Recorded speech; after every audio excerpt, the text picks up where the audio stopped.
Every time before nightfall, this man sprays alcohol all over the front door of his house. As soon as he comes home, the first thing he does is wash his dog clean. When he notices the sun is going down, he quickly installs steel panels to seal every door and window. Even with the whole house dark, he still doesn't feel safe, so he sits curled up in the bathtub with his dog and holds a rifle tightly against his chest. Only then can he feel a little peace. He built this strict security system because once night falls, the world outside no longer belongs to humans. Terrifying zombies roam the streets, spreading chaos everywhere. 5 years ago, a virus destroyed the world and killed 90% of humanity, while another 9% turned into zombies. These zombies are terrified of sunlight, so they only come out at night, and they also have a sharp sense of smell. Meanwhile, he survived because he is among the last people with strong antibodies. Will Smith drives fast through empty New York streets while chasing a deer through the city. In a world where he is almost alone, food has become his biggest need. Just as he is about to take down the deer, a lioness suddenly jumps out and surrounds the animal before he can reach it. Seeing his prey stolen, he thinks about shooting the lioness, and at that moment a male lion and a cub also appear, and the sight of the 3 lions reminds him of the family he has lost. He doesn't pull the trigger because he knows the lions are now part of the natural balance. Before searching for other survivors, he goes down to the underground lab to check whether the infected rats have returned to normal after treatment, but there still isn't any clear change. It turns out he is a top scientist who created a gene therapy based on a virus vaccine. Just when he thinks today will be another disappointment, he notices one infected rat no longer has enough strength to attack. This gives him hope that it is slowly returning to normal, and if it works, he may be able to turn the zombies back into people. Every morning at 8, he leaves the house to search for survivors inside zombie nests. He drives to a video store, changes the discs and asks the mannequins he placed there if they are doing alright. Looking at that scene, it's hard to imagine how lonely someone must be to make friends with mannequins. He marks every place he has already visited on his map, then collects food and supplies. To find survivors, he broadcasts a radio message daily at noon, then drives to the pier hoping for one miracle, but after 3 full years, he has never received a single reply. In the afternoon, he goes to an aircraft carrier and stands on a plane to play golf. While he is doing that, his dog notices something strange moving in the distance. He quickly raises his rifle, looks through the scope and sees that it is a deer, so he immediately takes the dog and goes hunting. Then an accident happens as the deer runs in panic, and accidentally gets trapped in a blocked-off area and rushes into a dark building. The dog hasn't eaten meat for a long time, so it runs after the deer without hesitation. He tries to stop it, but he is too late, and even though he is terrified, he has no choice but to go inside for his dog. The inside is completely dark and he can't see anything at all. Even if the brightness of the footage is turned all the way up, the atmosphere is still enough to make anyone feel cold. His heart pounds like crazy, and even a mirror is enough to make him jump. While he is going upstairs to look for the dog, he suddenly hears a painful scream. He fears the worst has happened, but he still tries to calm himself and move forward. Following the bloodstains on the stairs, he sees a severed animal head around the corner, and fortunately when he gets closer, he realizes it is only an elk that has just been killed, but the fear before its death is still clear on its face. After seeing that, he raises his gun and checks the area. Then he witnesses another horrifying scene because in the blink of an eye, a pack of zombies is standing less than 5 meters away from him. For the sake of his dog, he has to gather all his courage and move deeper inside. He finally finds his dog shaking under a table. Just as he is about to call it, the dog's eyes suddenly lock onto something behind him. He senses something is wrong, and when he turns around, a terrifying sight appears in front of him. He and the dog immediately run for the exit, but the zombies still manage to catch up. Luckily, he jumps through a covered window in time. As soon as sunlight hits the zombie, it gets hurt and falls to the floor. The experience terrifies him, but it also helps him locate their hiding place. So to test on a zombie, he sets a trap outside. He places a vial of his own blood in front of the building and hides nearby. In just 2 minutes and 30 seconds, a zombie falls for the bait, and when the mechanism triggers, a living infected woman is pulled into the sunlight. Right after that, a terrifying male zombie appears and roars with rage. It looks as if it wants to tear him apart on the spot, and he doesn't understand why this zombie is so furious. After returning home, he throws himself back into the experiment with the captured zombie. He doesn't know that the female zombie he caught is the wife of the leader, and by taking her, he has started a real war between the zombies and the human survivor. He always thought he was the only survivor in the city. But then he freezes when he sees the head of a mannequin suddenly move, and even worse, the mannequin that used to stand inside the video store has somehow appeared miles away.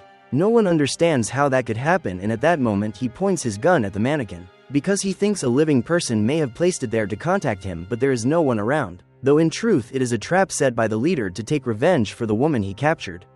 When he walks closer and bends down to look at a puddle on the ground, the trap suddenly activates and leaves him hanging in the air. He passes out from the head injury. As the sun is about to set, he wakes up to his alarm. The moment the last light starts fading, the terrifying zombies begin to appear outside. He pulls out the knife on his belt and desperately cuts the rope tied to his leg, but when he falls to the ground, the knife stabs deep into his thigh.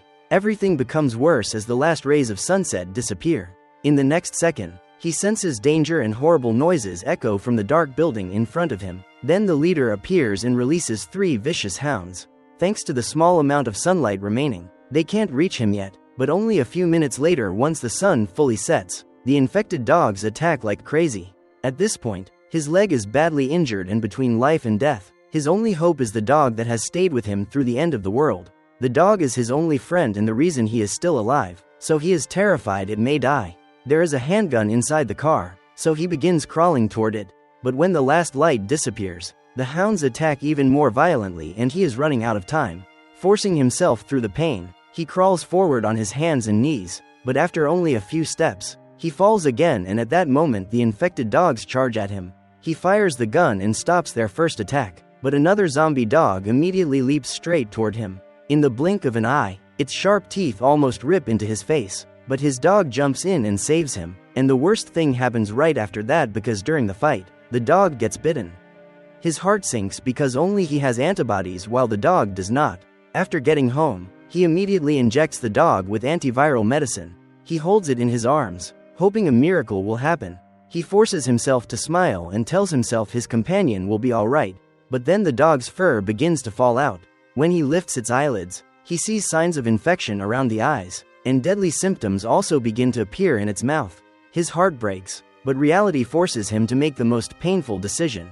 Even though he doesn't want to, he uses his own hands to choke the life out of the creature he loves most, the friend who stayed with him through countless lonely nights, then breaks down. In that pain, he suddenly realizes something strange. In theory, when humans are infected and turn into zombies, they no longer have the intelligence to think in complex ways, so how could they set a trap as clever as a human one?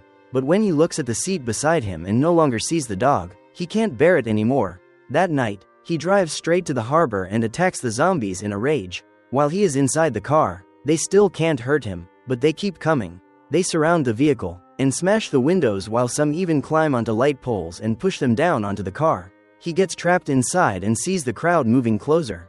He tries to find a way out, but more and more zombies arrive and their leader signals them to attack. Before he can react, the impact flips the car near the edge of the road, leaving the monster standing in front of him. Now he is just like the trapped deer, with death getting closer every second. Right then, a strong light appears as if a human is coming toward him, but he can't hold on anymore and passes out. When he wakes up, he finds himself lying inside his house and the wound on his leg has been bandaged.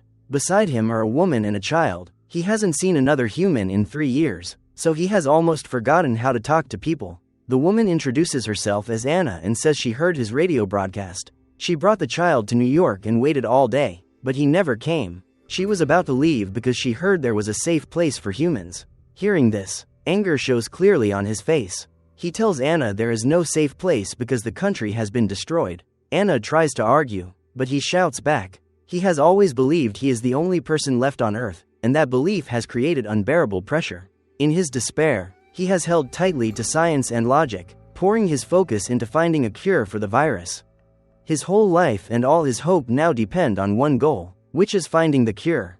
But Anna's words shake everything he believes because she says there are still survivors somewhere else. That means his years of loneliness and hard work may not have been meaningless because right now, another living person is standing in front of him. He locks himself in a room for a long time, struggling with his thoughts and emotions. Eventually, he accepts reality and comes back out. Anna tries to convince him to go with her to the quarantine zone, but he refuses directly and says he isn't going anywhere. Afterward, Anna goes down to the laboratory. When she sees the female zombie lying inside the frozen chamber, she can hardly believe her eyes and asks whether he can really cure her. On the walls are hundreds of zombie photos used for the vaccine, showing that he has treated them like lab rats.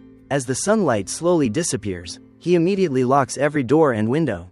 Anna again tries to convince him to leave, but before he can answer, a loud noise comes from outside. Through a small opening, he sees something unbelievable. A massive crowd of zombies is heading straight toward the house. He has always tried to hide his smell, yet they have still found his shelter, and they are moving like insane monsters. When he asks carefully, he learns that when Anna saved him yesterday, she brought him home without taking any precautions afterward, but there is no time left to blame anyone. He turns on every light around the house, but the frightening thing is that this time, the zombies that are supposed to fear light act with intelligence.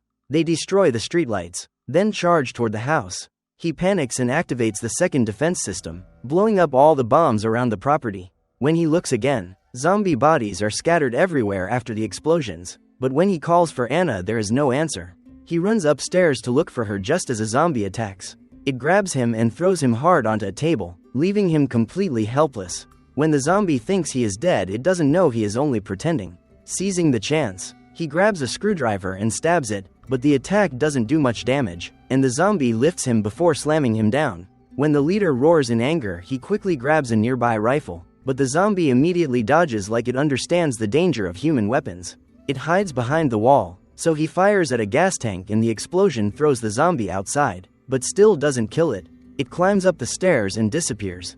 When he chases after it, he sees that it has already jumped through a window and escaped. He goes back inside to look for Anna, but he finds another zombie in the room while she and the child are hiding under a cabinet. He signals for silence and prepares to kill it with a handgun, but the zombie discovers them, so to protect the two of them, he is forced to jump out and open fire.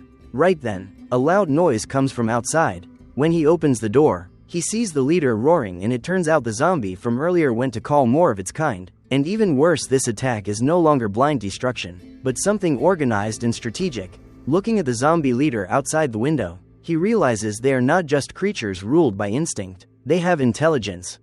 The three of them quickly run down to the basement, and he locks the main door while Anna takes the child into the laboratory. There she witnesses a miracle and immediately calls him over, because the vaccine is working and the leader's wife is slowly returning to human form. But just then, the zombies break through the door and rush in. He seals the glass door of the lab and wants to tell them that he can turn everyone back into humans, but in their eyes he is the monster, the man who keeps capturing their kind for experiments and has now taken the leader's wife.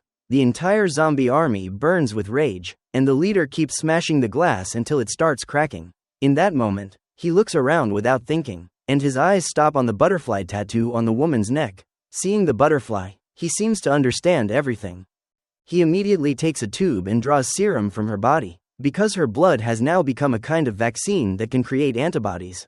He gives the serum to Anna, sends her and the child into the safe underground escape route, then closes the gate behind them, and right after that the leader shatters the glass door. In that final moment, he pulls the pin from a grenade and charges straight into the horde of zombies. That is where the film ends, but the scene then cuts to Anna, who has now reached a safe zone where humans still live. She hands over the cure, the last hope for humanity to bring life back to the world.